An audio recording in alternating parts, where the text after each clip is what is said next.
A wise man once said, don't talk about it, be about it. So here's your opportunity to not play video games, but create video games. This is going to be great. The first thing I need to do is probably separate this video window that you're currently in, drag it out, and create your own little tab here so that I can move the video to the right hand side of my screen. I may need to adjust it so that it's the right size as well, so that I can watch the video and do the project at the same time. So go ahead and move that to an appropriate location and then come back to the stream, and inside the Scratch Drive project here I have a link to Scratch. So I'm going to click on this link and a website opens up. So the Scratch website opens. I'm going to create a new page, a new window out of this tab. I drag it, pull it down. Now I detach that tab and I'm ready to work in my Scratch window over here. If I need to resize it, go ahead and do that now. I'm going to click join in. So I'm going to join Scratch. If I've already logged in once before, I can use the sign in feature over here. But if it's the first time that I'm logging onto Scratch, I'm going to click on join Scratch. I'm going to use my BASD username so that I remember what it is, and Mr. B will know what it is. So I'm going to put in, so you're going to put in your last name, first initial, middle initial, everything before the @BASD schools, so on and so forth. So you're just going to put in the handle, the prefix for it, and if it has already been taken, you may need to add something to it. I would try putting in your year of graduation. So whatever your year of graduation is, I would add that in as well. Then go ahead and put in your password, and your password should be the same as your Google password. Whatever your Google password is that got you into this class will be the same password that you'll be working with right here. And then once I choose my password, I'm going to hit next. Feel free to fill out this information as necessary. Pause the video, fill it out, come back to the video when you're done. Next screen, it's going to ask you for your email address, and again, I'm going to put in my email address, BASD Schools. So use your Google email address and then confirm it down here again with the same email address, BASD Schools. So whatever you log into Google with is the password, or is the email address that you'll use right here. And then again, go ahead and click next. Welcoming to Scratch. Okay, let's go.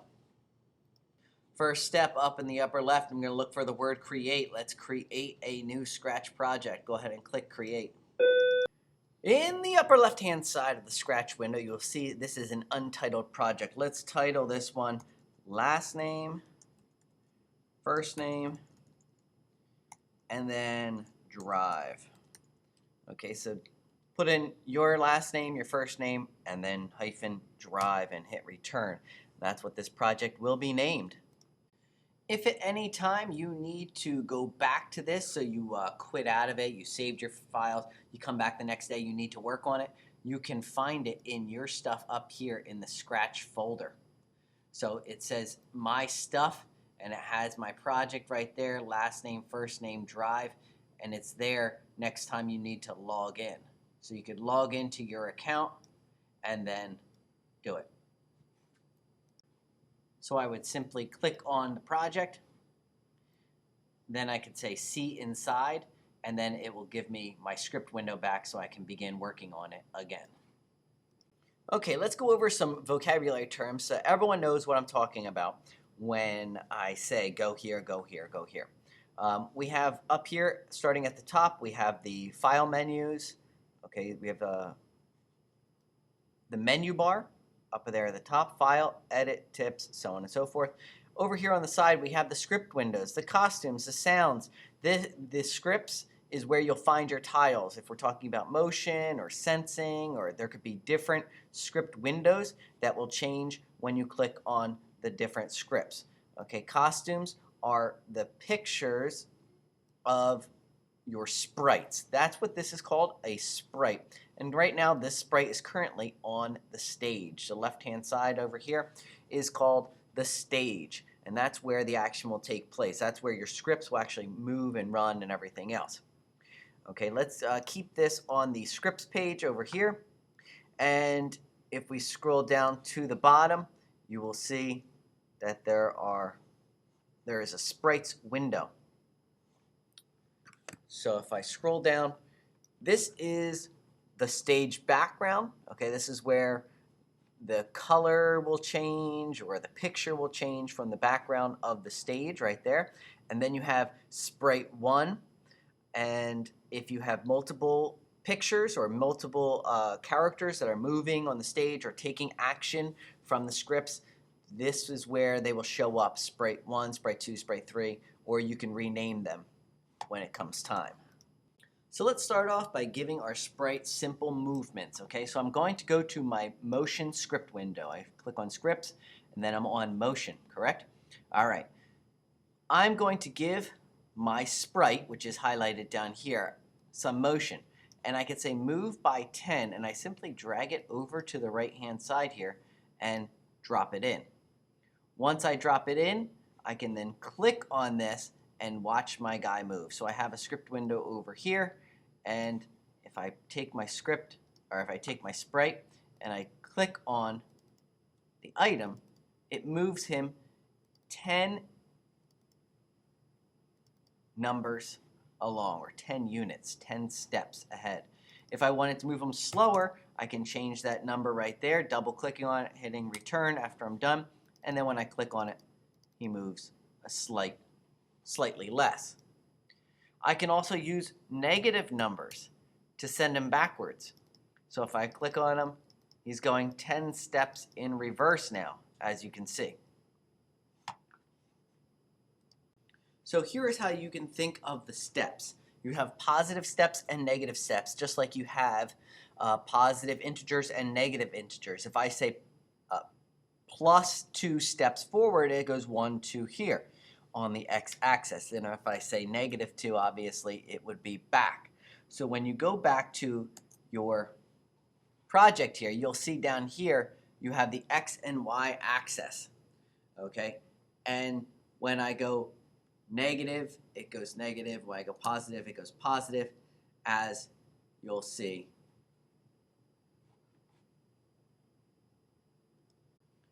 So now let's see what happens when I have another step. Okay, so instead of just move 10 steps forward, I'm going to go 10 positive steps by changing that up. And I can also put a turn degrees. Okay, so I could put a turn on this as well. So now when I click on it, he not only moves forward, but he's also turning, as you can see here. Every time I click, he does 10 steps forward and 15 degrees turning. And again, you can increase the amount of turn so that when I click, he turns even greater. Just for the record here, if I ever add a tile that I don't want, I can click on the bottom tile and remove it. And now my character will only go 10 if I click on this one, and it will turn if I click on that one. But if I put them together and add them together, you see the puzzle pieces meet together. I click once, and both of the script items run at the same time. Now, if you ever need to delete one of these tiles, you want to get rid of it altogether just to clean up your space here, you could always just drag them back over to the scripts window. You could also use the scissors over here. This is the delete button. As you see when I mouse over, I take the scissors out, I cut it, and it deletes it right out of there. So those are two ways. You should really become familiar with how to use these tiles, how to move them, how to arrange them, and how to delete them, because we're going to be using them a lot in the coming weeks. In a moment, I'm going to show you how to create your own sprite. So let's delete the one we currently have on our page here. Let's delete that cat. We're going to go to the delete cut and snap it out of there. And as you can see down here at the bottom, my sprites have now disappeared. I don't have the sprite in the lower side of my window anymore. They have disappeared.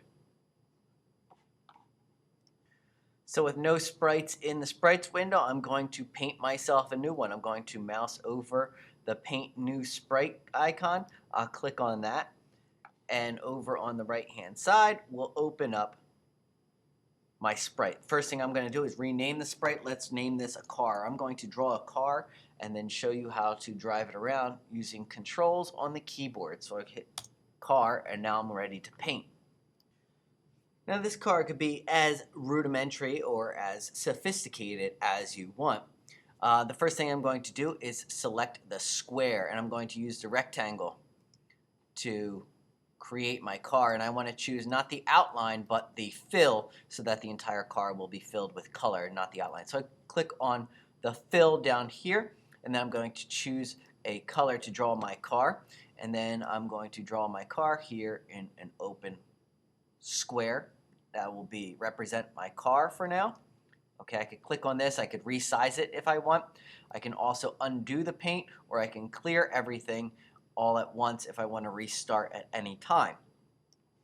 So now that I have the car, I'm going to create the window for the car, and I leave on my rectangle here, and I scroll down and get the white picture here so that I will draw a white windshield, and then click and draw another rear window. Maybe I'll make it a little bit thinner, like this. Now it's time to make tires. So I scroll up here, I grab a hold of the line, and I can adjust the line thickness down here, right here. So I get my black tires, and I can increase the line thickness right here. And then I can put like big fat tires on the back, skinny tires on the front, whatever you want to do. You can just detail your car out the way you want. So I draw a tire here, and here, and here. Now if I make a mistake, again, undo, or I can clear all and draw it all over again. Since going this direction will be positive integers, I'm going to put a hood ornament on my car so that I know what the front of the car is. So to do this, I'm just going to you could put a letter out there, you could put a shape out there. I'm just going to put a circle out there. So I'll take that, I'll put a little gold emblem on the front of it, and I'll put a little hood ornament on it. There you go. And now my car is complete.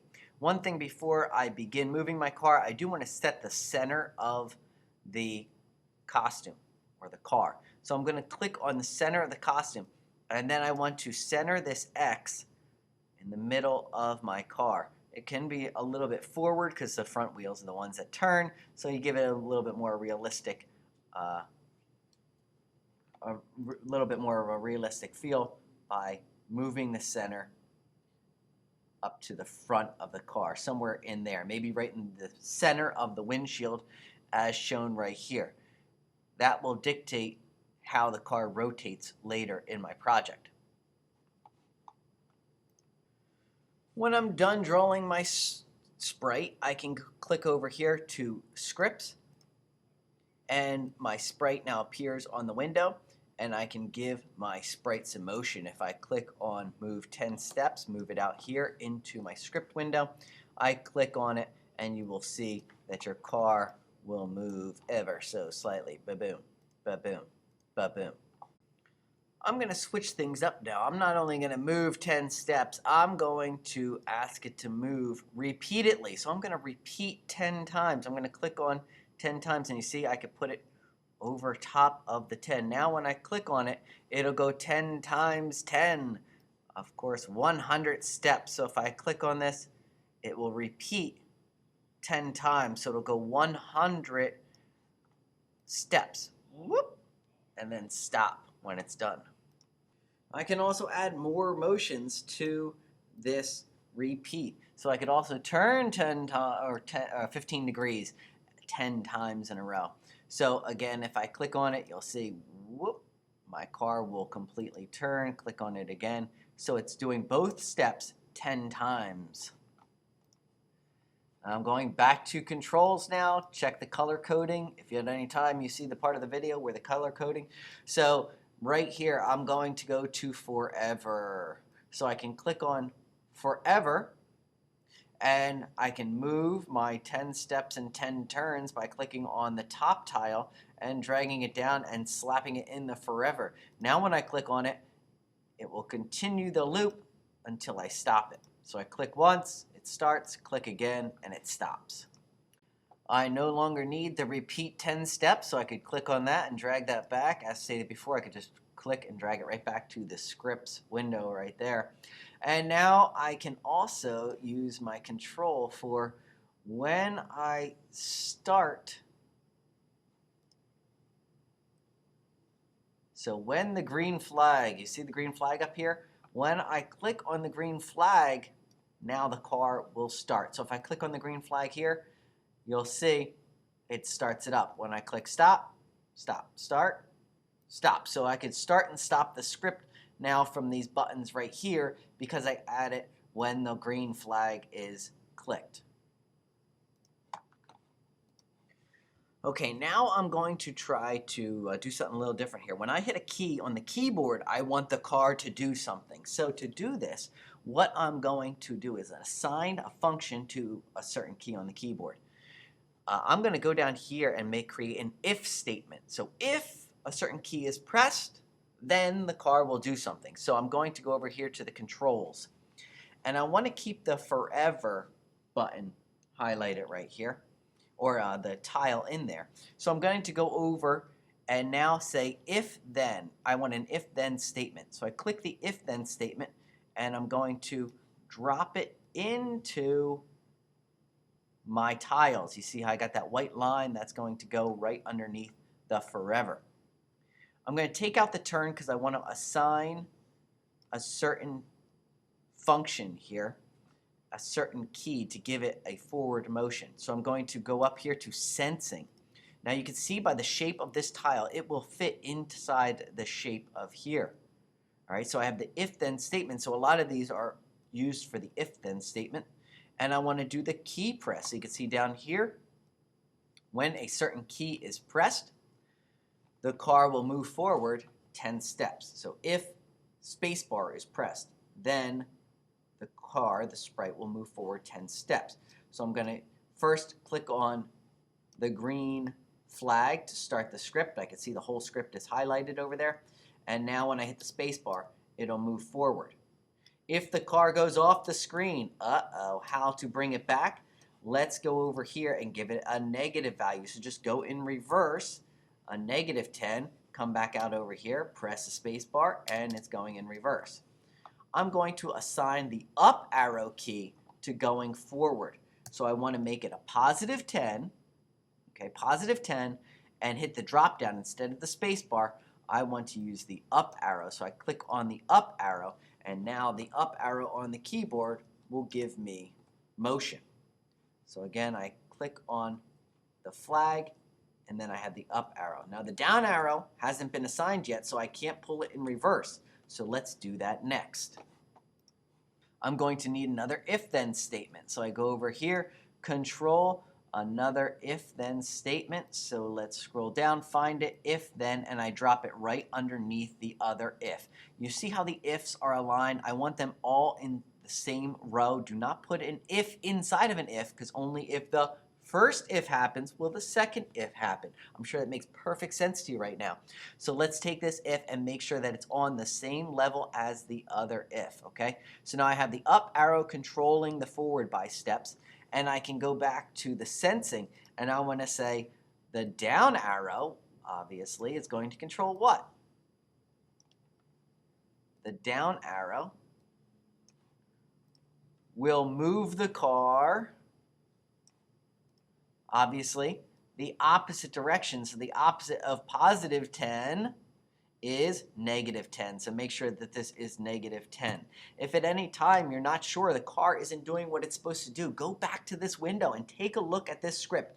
Line up this script next to your script and see where the mistake was made. See what the difference is. You have to be able to scrutinize your script and check out the difference. So now when my green flag is clicked, I can use my arrow keys to go in reverse and forward, reverse and forward. My green arrow or my green flag is clicked, and now my arrows control forward and reverse. Guess what happens next? Let's turn the car. Another if-then statement, please. I go to the controls, I have another if-then, and again, it's on the same line as the other ifs. It's all left-hand aligned under the forever tile. So again, sensing, I want to have key pressed here, and it's going to be a turn by. So I give a motion, turn by 15 degrees. I can use this. Grab that, put that in, but not the space bar. I want, let's say, the right arrow key. Since this is turning right to the right-hand side, I'm going to give this the right arrow key, as you see there. So if the right arrow is pressed, then the car will turn 15 degrees to the right. Let's see how this works. I press on the flag, and now when I press the right arrow, the car turns. If I go forward, reverse, and right.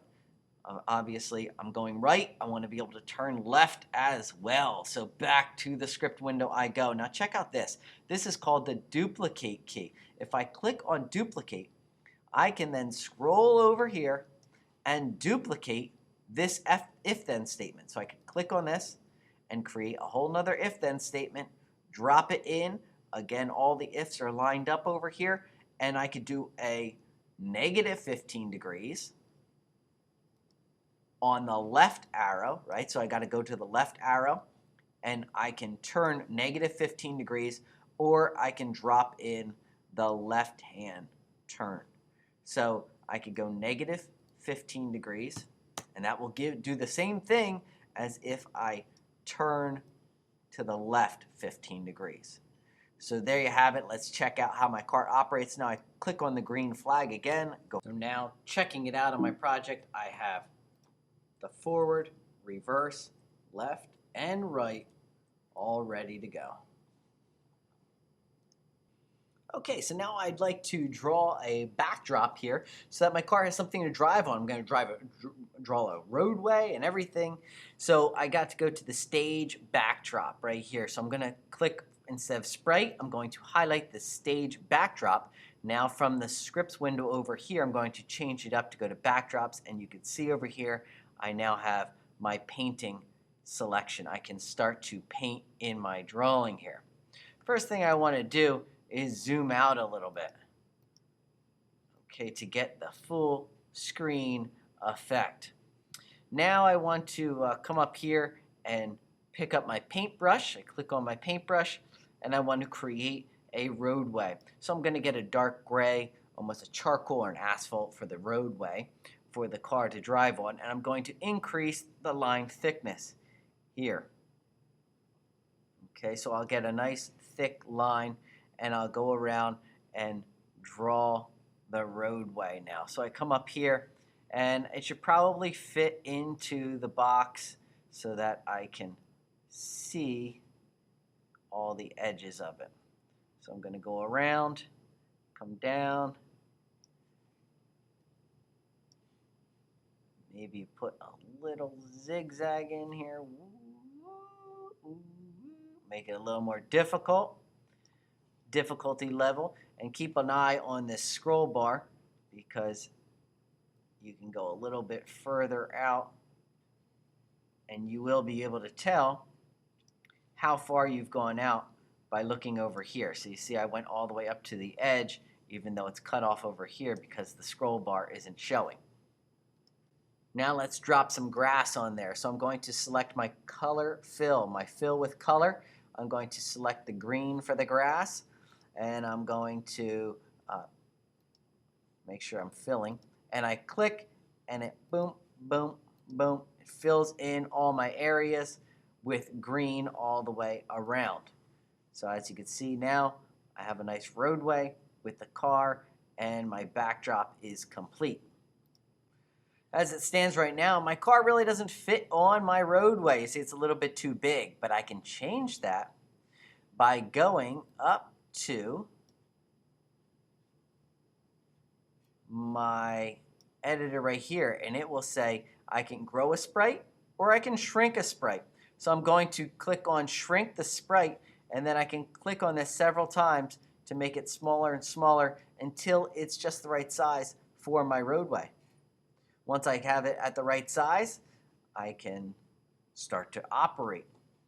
Click my flag, see how she drives. Forward, left, right, and sometimes it gets difficult to drive my car around the screen. So you can practice driving it here and now, and if it goes too fast, you can also adjust the scripts. So if I go over here, I can adjust the speed of the car by selecting the move and decrease the speed by going by 8. And again, if I'm going to go forward by 8, make sure the reverse is probably also going to be 8. And if I want more turn, I can add a little bit to my right and left turns as well. So then I can come back over here and sample the car again, see how she drives now. She's turning real fast. Now, boy, I might have to slow down that turn a little bit. So you can adjust the numbers here to give you a different feel when you're driving it. So when you find a number that you feel comfortable with, you're probably done with the project. Call over Mr. B. So once you're finished and you feel comfortable driving it, call me over, put up the help card, and I will come over and I will grade the project right at your seat. And if I need to make some adjustments or ask you to change your script a little bit, I'll do so at that time. So go ahead and put up your help card and be prepared to drive it forward, reverse, left, and right. Follow the track as much as possible. It doesn't have to be perfect. You can also save the project at this time right now by going to File and Save Now. Once I'm done for the day, I can also log off this project by clicking on my name up here and signing out of my account. To get back in, obviously just sign right back in.